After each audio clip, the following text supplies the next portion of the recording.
Hello my viewers, today I want to show you how we can make a very simple bird feeder using locally available items. First we'll need a string, a plastic lid, a pair of scissors, some seeds to feed the birds with,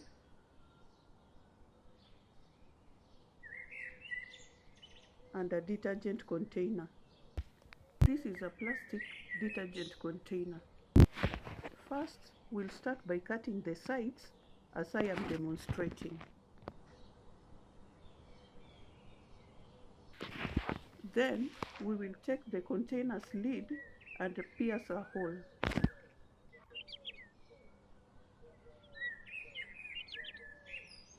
After that, we will take the larger lid and also pierce a hole, and the container also will pierce a hole at the bottom. After that, we'll take the string and pass it through the holes that we pierced. Start with the container's lid, where we'll pass the string through the hole and tie a knot on top of the lid.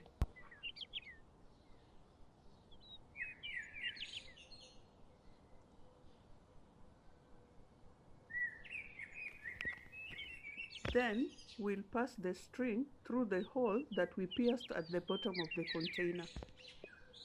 After that, we'll take the string also and pass it through the larger lid that we had also pierced, and also tie a knot at the bottom. Remember, here we are also applying the 3 R's: reuse, recycle, reduce. After passing the string through those holes, that's how it should look.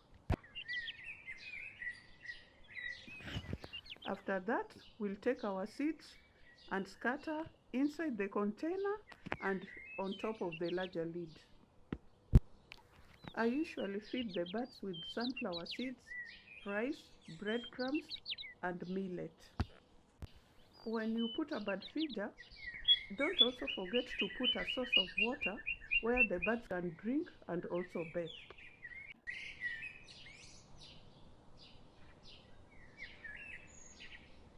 If it's your first time putting the bird feeders, remember that it might take time before they notice and start feeding on them, so you have to practice patience. Our city is slowly turning into a concrete jungle, so I decided to make these bird feeders to be waking up to the chirping sounds of the birds. It's so beautiful and very soothing.